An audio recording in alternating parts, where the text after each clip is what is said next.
Yang terhormat dosen penguji, uji kinerja pada PPG Transformasi Pendidikan Agama Islam tahun 2025. Perkenalkan, saya Fauzan, Sarjana Pendidikan Islam, sekaligus mahasiswa PPG Program Studi Sejarah Kebudayaan Islam batch 3 tahun 2025 di LPTK Universitas Islam Negeri Syekh Wasil Kediri dengan nomor induk mahasiswa 252092158. Pada hari ini, Jumat 10 Oktober tahun 2025, saya akan melaksanakan uji kinerja atau UKI di Madrasah Aliyah Nasy'atul Muta'allimin Kecamatan Gapura, Kabupaten Sumeneb. Kegiatan ini dilaksanakan di kelas 10A dengan materi kondisi masyarakat Mekah sebelum Islam. Semoga pelaksanaan kegiatan pembelajaran ini bisa berjalan dengan lancar dan memberikan manfaat bagi peserta didik. Terima kasih. Selamat menyaksikan. Wassalamualaikum warahmatullahi wabarakatuh.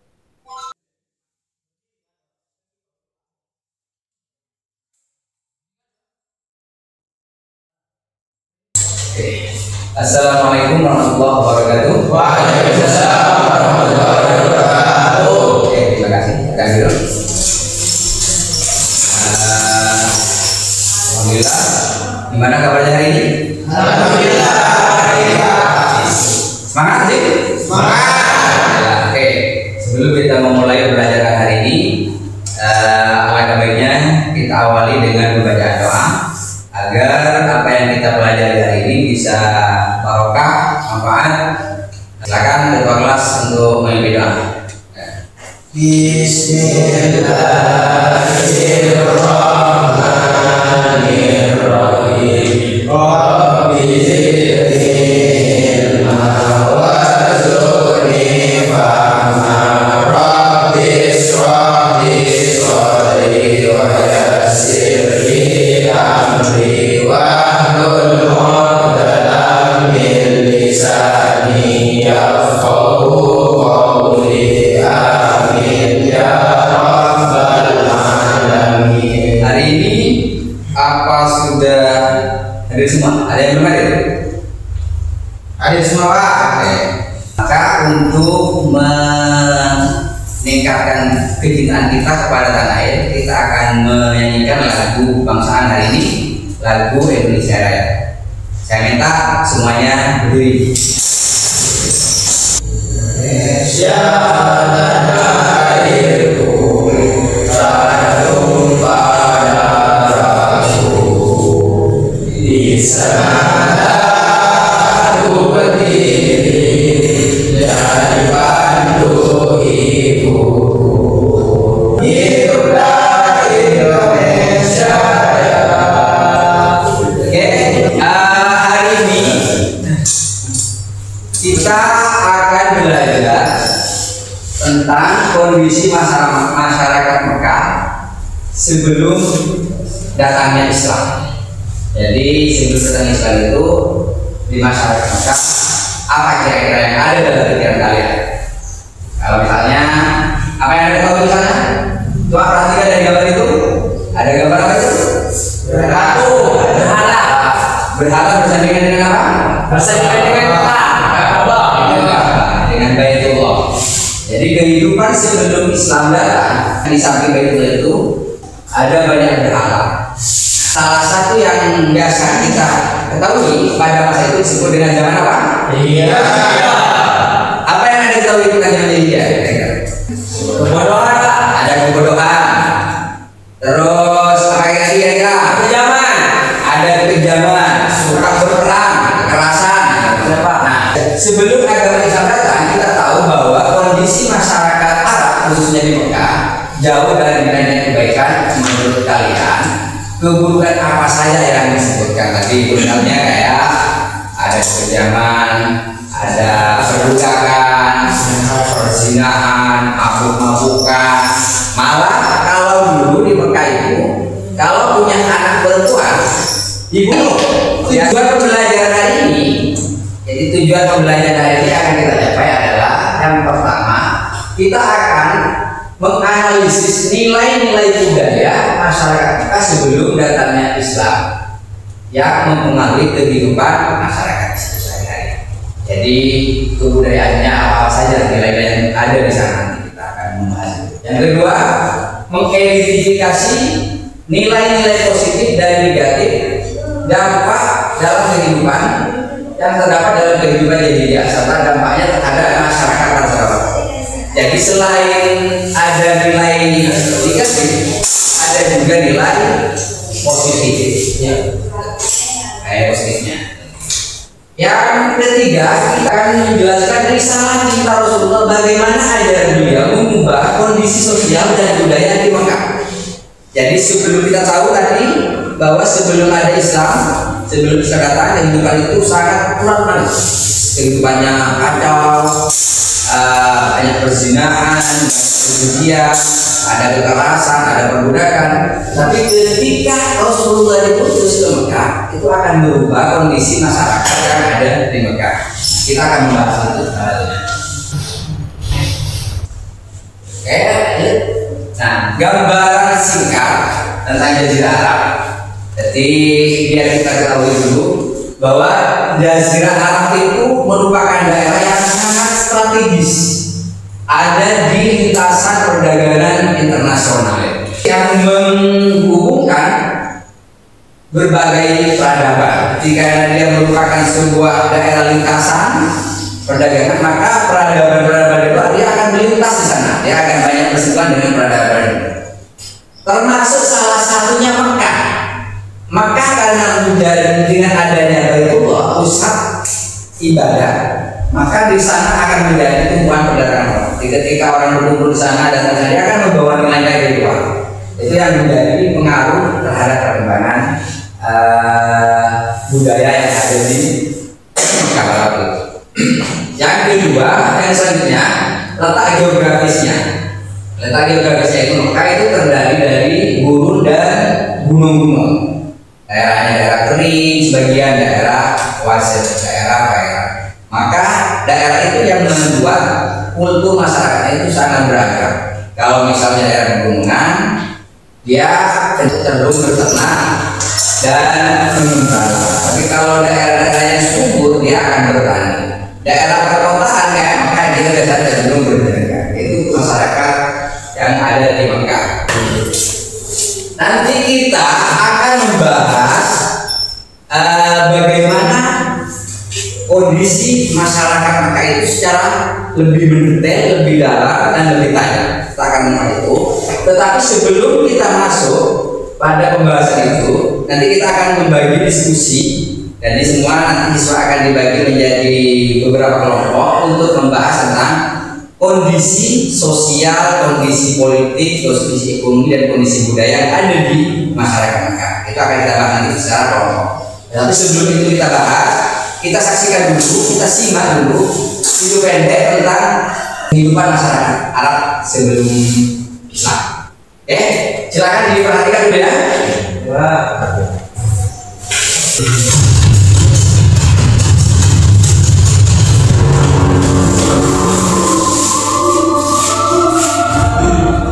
Silakan disimak dulu, diperhatikan dulu.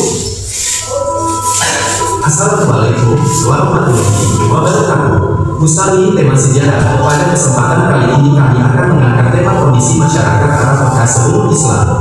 Sebelum kedatangan Islam, penduduk yang mendiami wilayah Arab dikenal sebagai masyarakat Arab Jahiliyah atau bangsa Jahiliyah. Jahiliyah sendiri berarti kebodohan. Kondisi masyarakat Arab sebelum Islam sangat buruk dan belum memiliki tatanan kehidupan sosial yang teratur. Terdapat kesenjangan antara kaum bangsawan dan masyarakat biasa maju, terutama di kota Mekah yang memiliki beberapa pusat perdagangan yang mempunyai pengaruh sendiri terhadap kondisi ekonomi masyarakat Arab. Ulasan selengkapnya. Yang pertama, kondisi sosial masyarakat Mekah sebelum Islam. Biasanya memiliki karakter yang positif seperti pemberani, ketahanan fisik, kekuatan daya ingat, hormat akan harga diri dan martabat, penganut kebebasan. Kalian bisa sambil mencatat apa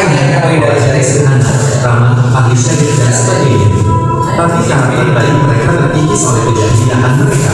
Mereka melakukan kebiasaan-kebiasaan seperti minum arak sampai mabuk, berzina, berjudi, merampok, dan sebagainya.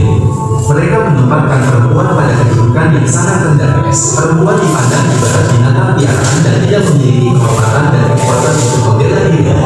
Laki-laki memiliki kebebasan untuk menikah dan menceraikan suaminya.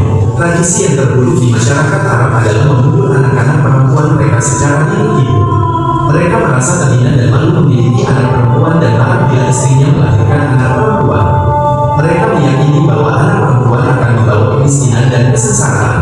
Selain itu, sistem perbudakan berlaku di masyarakat Arab. Para majikan memiliki kebebasan memperlakukan budak. Kekayaan bangsa dasar sensasi global. Bahasa Arab orang-orang Quraisy pada saat itu menjadi bahasa yang paling mudah diucapkan, paling enak didengar serta paling kaya perbendaharaan kata dan maknanya. Dalam bidang ekonomi, riba sudah menjadi tradisi dan masih dipraktekkan di Jazirah Arab. Bahkan markas sebagai pusat sudah terpengaruh sistem riba. Hal ini bisa terjadi karena terpengaruh dengan sistem perdagangan yang dilakukan oleh bangsa lain. Yang ketiga, kondisi politik masyarakat Arab sebelum datangnya Islam, ada 3 kekuatan politik besar yang mempengaruhi politik Arab, yaitu kekaisaran agama Zoroaster serta dinasti Yunan yang berkuasa di Arab bagian selatan. Kekaisaran Bizantium dan Kekaisaran Romawi Timur dengan ibu kota Konstantinopel merupakan bekas imperium Romawi masa klasik. Pada permulaan abad ke-7, wilayah imperium ini telah meliputi Asia Kecil, Syria, Mesir dan sebagian daerah Italia, serta sejumlah kecil wilayah di pesisir Afrika Utara juga berada di bawah kekuasaannya. Sedangkan Kekaisaran Persia berada di bawah kekuasaan dinasti Sasania. Mungkin hanya ini yang dapat kami sampaikan. Semoga bermanfaat dan menambah wawasan yang mungkin lebih ketahui. Kurang lebihnya kami mohon maaf. Wassalamualaikum warahmatullahi wabarakatuh. Dari video tadi sudah bisa ditangkap kira-kira poin-poinnya? Sudah. Oke. Nah, kita lanjutkan dari poin-poin yang kita tangkap tadi. Kita akan mencoba menggali lebih dalam, mengeksplorasi kembali, mulai dari nilai sosialnya, sisi sosial, aspek ekonomi, aspek politik, dan aspek budaya. Kelompok yang pertama akan membahas struktur sosial, yang kedua tentang aktivitas ekonomi, yang ketiga tentang sistem politik, yang keempat tentang budaya dan agama. Masing-masing dari kelompok itu akan fokus membahas itu. Nah, kita akan membagi ini menjadi 4 kelompok. Caranya dengan begitu ya. Kita akan coba hitung dari sini ya. 1, ayo, 2, 3, 4, 4, politik dan agama. Oke. Nah, silakan. Nah, ini buat kelompok sendiri.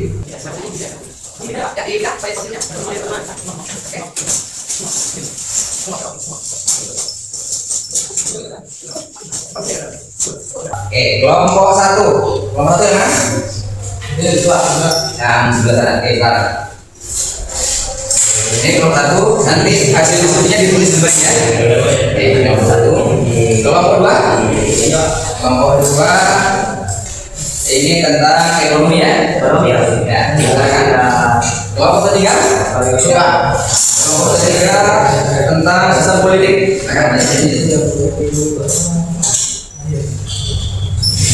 Ini yang kelompok 4 terakhir tentang budaya dan agama. Kira-kira 10 menit selesai? Selesai. Nanti setelah selesai 10 menit akan mempresentasikan masing-masingnya. Masing-masing akan mempresentasikan. Dari kelompok 1 sampai kelompok 4 akan mempresentasikannya. Silakan dimulai. Terus di tadi. Ini.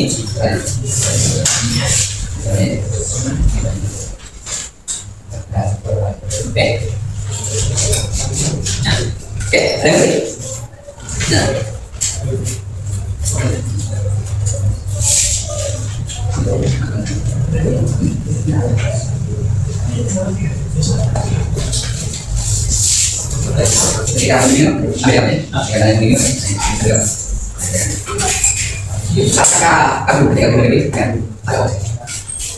Ada yang tadi. Jadi kan. Kalau nggak jelas ya, yang paham saya yang ambil.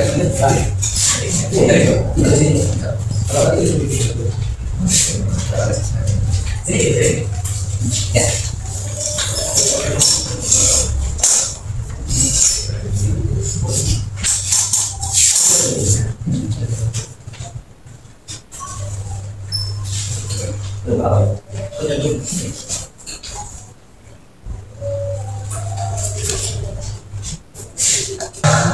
Oke, sudah semua? Oke, kalau sudah semua silakan posisinya kembali ke tempat dulu seperti tadi ya. Silakan kembali lagi posisinya seperti tadi. Oke, nah sekarang tinggal dipresentasikan masing-masing kelompok dari kelompok 1 sampai kelompok 4. Jadi pertama perwakilan dari kelompok 1 silakan untuk mempresentasikan hasilnya. Siapa yang akan mewakili? Yuk, silakan. Oke,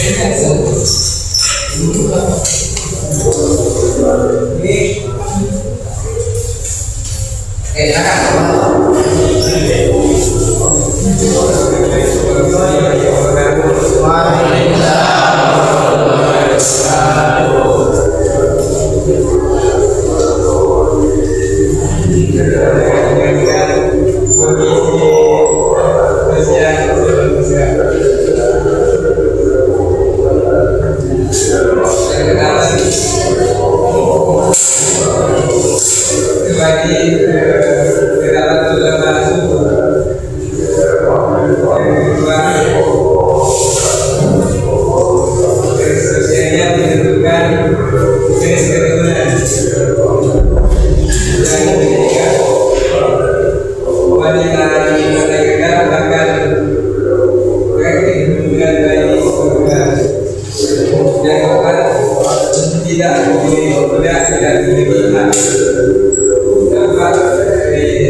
Kesimpulannya, perekonomian Arab pra-Islam itu memang maju tetapi tidak adil. Karena pada saat itu sebelum Islam datang ada banyak kebodohan dan kekejaman yang merajalela. Serta mewajibkan zakat untuk pemerataan demikian kepada kelompok kami. Kami membuka kesempatan untuk pertanyaan. Oke, ada pertanyaan? Mengapa mereka bisa menjadi pusat perdagangan besar? Mengapa mereka menjadi pusat? Oh, ya karena letaknya strategis di tengah jalur perdagangan internasional. Dan kenapa menjadi pusat perdagangan internasional? Karena juga adanya fakta itu yang menjadi suatu daya tarik orang-orang untuk membeli atau menjual dagangan tersebut. Sudah? Oke, silakan. Terima kasih. Silakan lanjut kelompok ketiga. Oke, kelompok ketiga silakan perkenalkan membahas tentang apa? Politik, Pak. Oke, politik. Silakan. Assalamualaikum warahmatullahi wabarakatuh.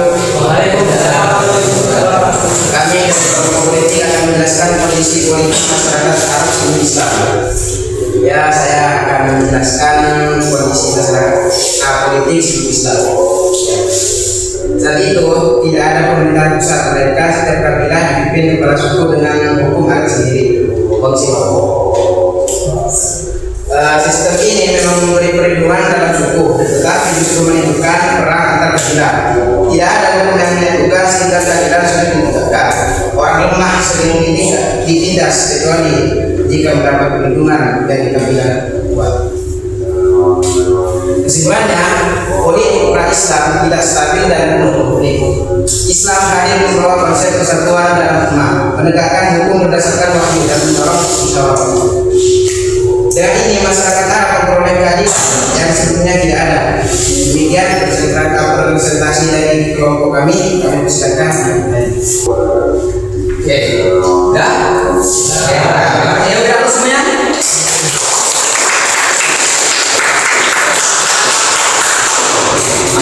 Saya apresiasi bahwa diskusi kali ini berjalan dengan baik.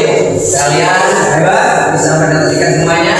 Dari beberapa diskusi yang kita bahas tadi, bisa kita ambil beberapa poin. Misalnya di struktur sosial, masyarakat hidup dalam sistem kabilah atau kesukuan. Yang kedua, perempuan dan pemuda tidak memiliki kedudukan terhormat. Terus aspek agama, ada budaya Arab kaya dengan sastra dan syair. Yang kedua, tapi selain sastra ada banyak budaya-budaya yang sangat negatif, misalnya perundingan, perzinahan, terus kekerasan itu masih ada. Nah, dari aspek-aspek itu termasuk istilah politik juga yang digunakan. Nah, semua proses itu yang terjadi, aspek budaya, aspek sosial, aspek agama, itu tidak lepas dengan interaksi budaya luar. Jadi bukan negara itu berdiri sendiri. Jadi ada budaya luar yang sangat mempengaruhi terhadap kondisi lingkungan dan kehidupan di masyarakat Arab pra-Islam itu.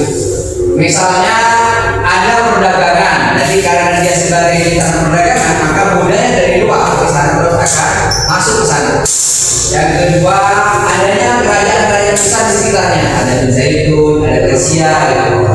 Dan keterlibatan dengan budaya luar memiliki peluang manfaat bagi masyarakat mereka dalam menghadapi perubahan sosial yang sangat kompleks. Itu yang menjadi pengaruh-pengaruhnya. Ini hasil rangkumannya dari yang kita bahas tadi. Jadi kebudayaan masyarakat Mekah sebelum Islam mencerminkan nilai-nilai yang beragam, baik positif maupun negatif. Masyarakat jahiliyah dikenal dengan dermawan. Itu masuk nilai apa? Positif. Dan kemampuan menepati janji. Walaupun dia dikenal dengan jahiliyah, tapi dia punya nilai dermawan, menepati janji.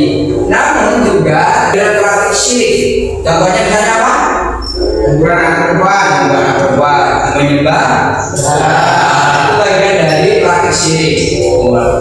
Interaksi dengan negara lain melalui perdagangan itu sudah terjalin, memperkaya budaya Mekah yang akhirnya berperan dalam perkembangan Islam yang mengajarkan nilai-nilai kemanusiaan dan moral yang lebih baik.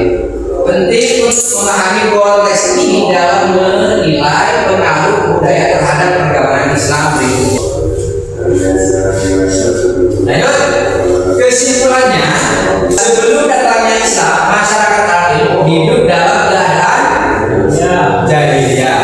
Yang disebut dengan jahiliyah itu bukan bodoh dalam pengetahuan ya, tetapi mereka bodoh dalam tatanan nilai moral. Itu yang disebut dengan jahiliyah. Yang penuh ketimpangan sosial, moral, dan spiritual. Islam hadir sebagai solusi membawa ajaran tauhid, keadilan, kesetaraan, dan kemanusiaan yang menyelamatkan masyarakat dari kegelapan menuju peradaban.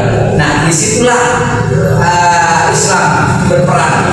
Jadi dari masyarakat jahiliyah yang awalnya tidak tahu tauhid, tidak tahu dengan peradaban, tidak tahu dengan nilai sosial, mereka Islam hadir mempersatukan itu. Oke. Kita ambil refleksi. Jadi dari kejadian itu semua, sekarang kita coba perhatikan. Sekarang siapa yang bisa menyebutkan satu nilai yang bisa kalian terapkan dalam kehidupan sehari-hari dari kejadian ini? Ada nilai apa saja tadi? Kira-kira nilai apa yang bisa kita ambil dari itu? Dari moral. Ya, dari moral apa kira-kira? Menghargai anak perempuan yang sebelumnya tidak disudahi. Oke, bagus. Apalagi kira-kira? Ada nilai ketiga ada kira-kira? Ada apa? Ada. Di sistem riba. Jadi nanti ada banyak nilai yang bisa kita praktekkan dalam kehidupan sehari-hari. Lanjut, kita akan melakukan tugas sendiri ya. Jadi setelah ini kalian diminta untuk membuat sebuah esai singkat, temanya mengapa Islam hadir sebagai solusi masyarakat jahiliyah. Itu temanya. Nah, nanti tugas itu kalian kerjakan di rumah, di store melalui email ya, kirim ke email. Kirim ke email saya nanti yang biasa kalian ketika misalnya tugas.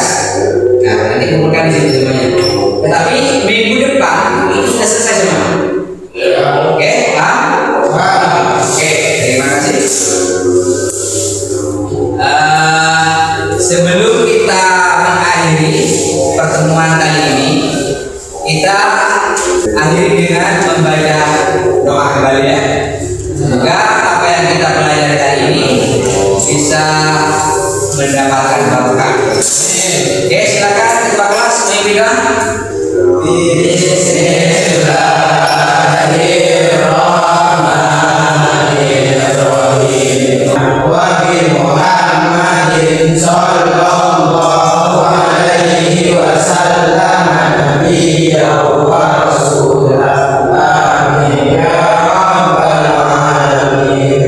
Terima kasih. Silakan semua peralatannya, bukunya dimasukkan semua.